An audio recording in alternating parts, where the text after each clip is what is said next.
Samantala, mother tongue hindi na required sa pagtuturo alinsunod sa bagong batas. May ulat, CJ Torida. Batay sa Enhanced Basic Education Act of 2013, dapat mother tongue ang gamitin na medium of instruction sa kinder hanggang grade 3.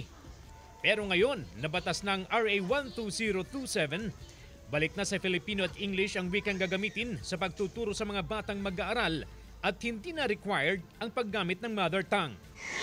So, ano gamit na rin ang properties ng multiplication? Isa si Teacher Mila sa mga nagtuturo gamit ang mother tongue sa Calasiao Central School sa Pangasinan. Mga mag-aaral sa grade 3 ang tinuturuan niya. Batid ni Teacher Mila ang hamon sa pagtuturo sa mga batang mag-aaral gamit ang Pangasinan bilang medium of instruction.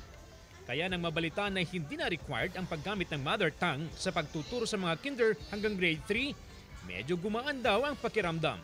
Tagalog and English ang kanilang salita sa bahay, kaya nahihirapan sila pagdating sa school.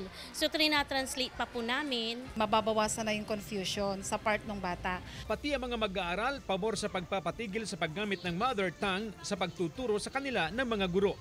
Yung Pangasinan po hindi po masyadong maintindihan. Tas po yung mga iba pong kaklase namin ay hindi pa po marunong magpangasinan. Pero nakasaad naman sa batas na maaari pa rin gumamit ng mother tongue sa monolingual classes o yung may mga grupo na mag-aaral sa iisang grade level na magkakaparehong nagsasalita ng mother tongue.